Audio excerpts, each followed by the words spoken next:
Hey, soap fans, grab a massive mug of whatever keeps you awake because we have an absolute mountain of drama to unpack today. So I am sitting here at my desk and it is way too late. My eyes are burning from staring at these notes and screeners all night. But I have to get this information out to you guys right now because the spoilers for Monday, April 6th are just wild, just completely out of control. The Bold and the Beautiful is going completely off the rails in the best and worst ways possible. And I am here for it. But man, I am tired. So forgive me if I ramble a bit or a lot because there is just so much ground to cover and I am just typing as fast as my fingers can move.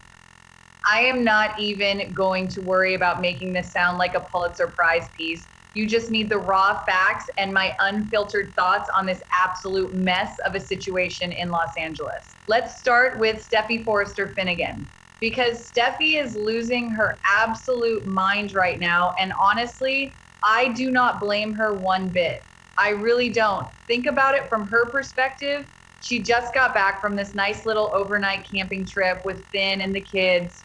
Kelly and Hayes were probably having a great time, making s'mores, sleeping in tents, being a happy, normal family. And Steffi comes home to what? A broken door at the Cliff House, a literally kicked in bedroom door because her mother, Taylor Hayes, decided to invite Deacon Sharp over for a little romantic rendezvous while the family was away. And then Sheila Carter Sharp showed up with a butcher knife. A butcher knife! Just let that sink in. So now Steffi is in full-blown panic mode. She is a mama bear protecting her cubs, and she knows that Sheila is a ticking time bomb. So what does she do? The spoilers for Monday, April 6th reveal that Steffi is taking major action to keep Taylor safe. She called security at the hospital where Taylor works. She made sure that Sheila is officially and permanently banned from the building. No access, no entry, just a flat out ban. And honestly, it is about time somebody put some actual security measures in place when it comes to Sheila. But let's be real here. Do we really think a couple of rent-a-cops at a hospital front desk are going to stop Sheila Carter? No, of course not. It is almost laughable because Sheila is going to show up at the hospital hoping to see Taylor, probably bringing more flowers or just wanting to snoop around and play her twisted little psychological games. And she is going to get turned away by security. And she is not going to be happy about it at all. In fact, it is probably going to have the exact opposite effect of what Steffi intended. Instead of keeping Sheila away, this ban is just going to make Sheila more determined to get past security. Tell a psychopath she can't go somewhere, and that is the only place she is going to want to go. It is basic psychology, which is ironic considering Taylor is a world-renowned psychiatrist and she can't even see the danger right in front of her face. And this is where things get really scary because the spoilers say Sheila is going to slip back into an old version of herself. We all know what that means. The reformed, quiet, pizza-serving Sheila is gone. The woman who was just happy to be married to Deacon and running Il Giardino is clocking out. And the sinister, devious, plotting Sheila is clocking in. Her worst impulses are going to come out. She is going to revisit some of her old bad habits. And one of her favorite bad habits, disguises. Oh, yes, we have seen Sheila in wigs. We have seen her in scrubs. We have seen her in masks. If she wants to get past hospital security to get to Taylor's office, she is going to get sneaky and she is going to do it. But here is the craziest part of this whole April 6th scenario. The absolute most ridiculous thing I have read all week. Deacon Sharp is also at the hospital. Yes, the same Deacon who just had to escape the Cliff House by jumping out of a second-story window butt naked.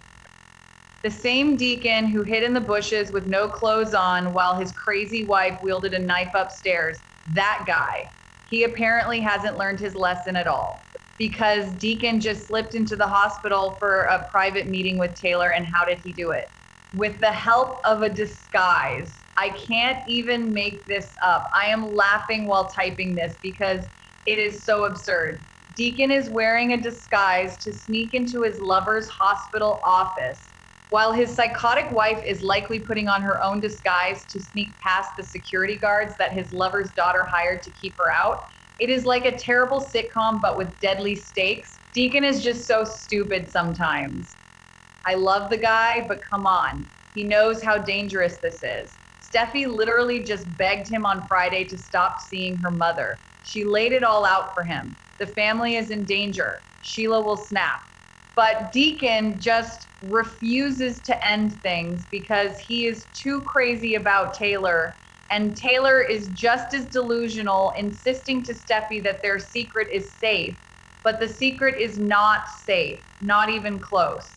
Sheila already connected the dots. She saw the Il Giardino pizza box at the restaurant and remembered seeing the delivery box on the Cliff House kitchen table. She knows Deacon was the mystery man making those pleasure noises in Taylor's bedroom. She is just playing it cool, covering her tracks, acting like the clueless wife while the humiliation burns a hole in her soul. And that humiliation is what is driving her right now. It is not just betrayal. It is the fact that they are making a fool out of her.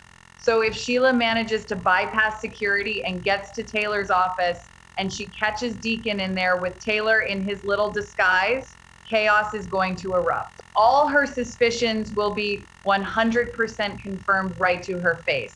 And I don't think Deacon will be able to jump out of a hospital window this time. And I just have to pause here and take a sip of cold coffee because my brain is spinning from the Sheila drama. But we have to move on because there is a whole other mess happening over at Forrester Creations, a mess of the younger generation, and it is entirely orchestrated by Ivy Forrester. So let's talk about Ivy. She has been pulling strings for weeks now. She is like a puppet master in designer clothes. She stole Electra's heartfelt letter. She planted Will's broken necklace on Electra's desk to make it look like Will threw it away. She completely manipulated this entire breakup between Will Spencer and Electra Forrester. And she did it all because she thinks Will is bad news and she wants Electra to end up with RJ Forrester. And the worst part, it is actually working. Her twisted little plan is working perfectly. Will is completely in the dark. He thinks Electra has moved on. He is frustrated and hurt. So he is moving forward with Melissa Dillon, and Dillon is falling hard for him. She already dropped the I love you bomb, which is way too fast if you ask me, but whatever. Dillon knows the truth about Ivy stealing the letter. She overheard Ivy and Daphne Rose talking about it, but Dillon is keeping her mouth shut because she wants Will for herself. She is terrified of going back to being homeless or losing her cushy new receptionist job that Steffi gave her. So she is sitting on this massive secret that would instantly fix Will and Electra's relationship. And the guilt has to be eating her alive. But self-preservation is a strong motivator. Meanwhile, Ivy is not stopping. She is doubling down. The spoilers for Monday show that Ivy will keep doing whatever she can to make sure Electra focuses on RJ instead of Will. She is constantly in Electra's ear, telling her how great RJ is, how he is a remarkable young man, pushing them together at every opportunity. And Electra is vulnerable right now. She is hurting from the Will situation. She feels rejected. So when RJ is standing right there, being sweet and supportive and looking like a snack, of course she is going to lean into it. They already had that private dinner. They had the moonlight swim, the selfies, the whole 9 yards. And Ivy is going to manufacture another moment for them. She may very well be the exact reason that Electra ends up spending some alone time with RJ in the design office. Ivy probably sends them in there on some fake errand or locks the door behind them, who knows? But the point is, she gets them alone, and the sparks are gonna fly because RJ is already head over heels. He just admitted to Brooke that he is crazy about Electra. And Brooke, being Brooke, told him to go for it since Electra and Will are broken up.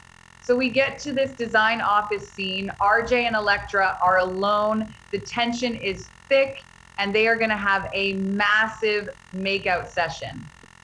just fully going for it among the fabric swatches and sketch pads, sizzling chemistry, sweeping romance, all built on a foundation of Ivy's lies, but still, it is happening. But here is the kicker. Here is the part that is going to make you cringe and laugh at the same time.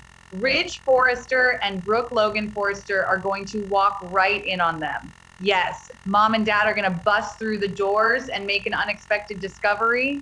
The spoilers say Ridge and Brooke will spy a shocker on Friday's episode, which leads right into this Monday aftermath. And finding your son in the middle of a heavy makeout session with his cousine by marriage at work is definitely a shocker. It is going to be so incredibly awkward for everyone involved. RJ is going to be embarrassed. Elektra is going to be mortified. They are going to pull apart looking like deer in the headlights. But honestly, and I have to type this in all caps because it is so true, Brooke and Ridge have zero room to talk. Zero, zilch, nada. I mean, come on. Are we really supposed to watch Brooke and Ridge act shocked and appalled by workplace romance? These two practically invented canoodling on the job. How many times have we seen Brooke and Ridge locking lips in the CEO office, or the design room, or the hallway, or literally anywhere in that building? They use Forrester Creations like it is their own personal honeymoon suite. So for them to walk in and catch RJ and Elektra, it is just the height of hypocrisy. And I hope RJ calls them out on it. I really do. I hope he just looks at Ridge and says, Dad, I learned it from watching you. That would be epic television. But knowing RJ, he will probably just stammer and apologize. After the awkward interruption, Ridge and Brooke are going to end up discussing the latest news on RJ's love life. They will probably retreat to the main office and gossip about it. Brooke is already on board. She wants this to work out for RJ. She likes Elektra. And Ridge will probably just grumble a bit, but ultimately support his son. But it adds this weird new dynamic to the whole Logan versus Forrester war that is currently destroying Katie's fashion launch. Because let's not forget the massive corporate sabotage happening in the background of all this kissing. Brooke and Ridge just completely derailed Katie and Bill's fashion preview. They are playing dirty. They are trying to destroy the Logan fashion house before it even gets off the ground. Katie is stressed out of her mind. Bill is furious. The whole family is at war. And in the middle of all this corporate bloodshed, Brooke is playing matchmaker for her son. It is just so typical Brooke. She can compartmentalize like nobody else. She will ruin her sister's career at 2 p.m. and cheer on her son's new romance at 3 p.m. It is a talent, really. So let's just recap the sheer volume of insanity we are looking at for this Monday episode, because I am looking at my word count and I know I have been rambling, but I need to make sure every single detail of this is clear. We have Steffi, exhausted and terrified, banning her mother's stalker from the hospital. A logical move, but ultimately useless. We have Sheila, fueled by the humiliation of the pizza box clue, slipping back into her darkest, most dangerous habits, determined to bypass that security.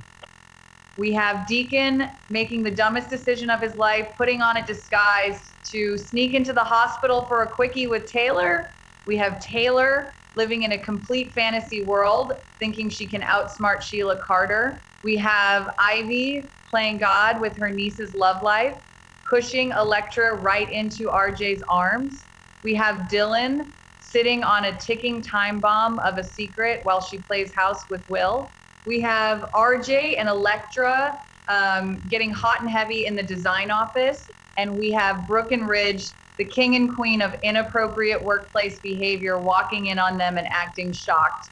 It is a masterpiece of soap opera storytelling. It really is. Every single character is making terrible decisions, and I am just eating it up with a spoon.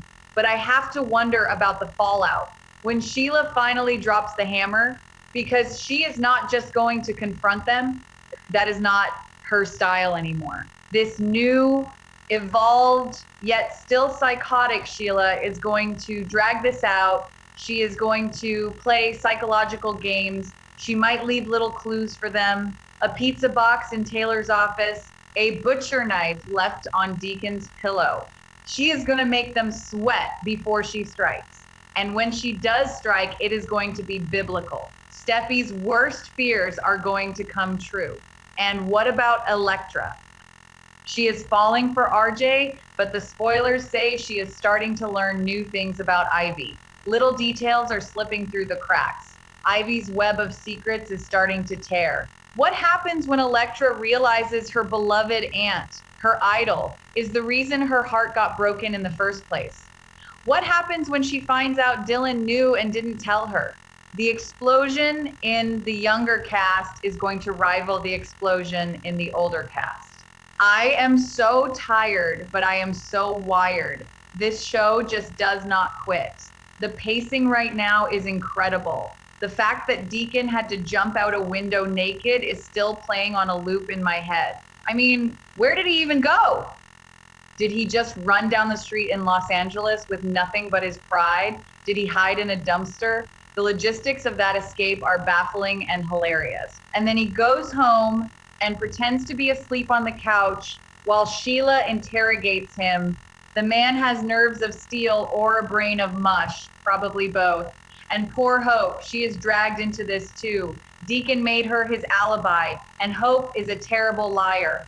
She stumbled through Sheila's questions and basically confirmed everything Sheila suspected. Hope is terrified for her dad. Deke is terrified for his dad. Liam is probably just sitting at home drinking tea and being glad he isn't involved in this particular mess for once. Though if the rumors about Annika Noel's real life pregnancy are true, Liam and Hope might have their own baby drama coming up soon, which would be a nice distraction from the fact that Hope's dad is about to get murdered by his wife. I just keep thinking about that design office scene though. RJ and Elektra. It is cute. They are cute, but it is so tainted. Every kiss they share is built on Ivy's manipulation, and Will is just out there angry and confused. Will and RJ are already clashing over the corporate stuff with Bill and Ridge. Add Elektra to the mix, and those two boys are going to end up in a fist fight in the Forrester parking lot. It is inevitable. The Spencer and Forrester rivalry passed down to the next generation, and Daphne Rose. We can't forget Daphne. She knows the truth too. She is trying to make a baby with Carter, hoping for a positive pregnancy test, but she is carrying this heavy burden of Ivy's secret. Carter told her to stay out of it, but Daphne has a conscience. At some point, she is going to crack. Maybe she will tell Carter. Maybe she will just blurt it out to Elektra. But that secret is not going to stay buried forever. Secrets never do on this show. So Monday, April 6th is setting up to be a foundational episode. It is moving all the pieces into place for the May sweeps, the disguises, the security bans, the office makeouts, the hypocritical parents. It is all coming to a head. I need to wrap this up before my keyboard breaks from typing so hard. But seriously, do not miss this episode. Set your DVRs, call in sick to work, do whatever you have to do, because when Sheila Carter puts on a disguise and starts hunting, you want to be watching. And when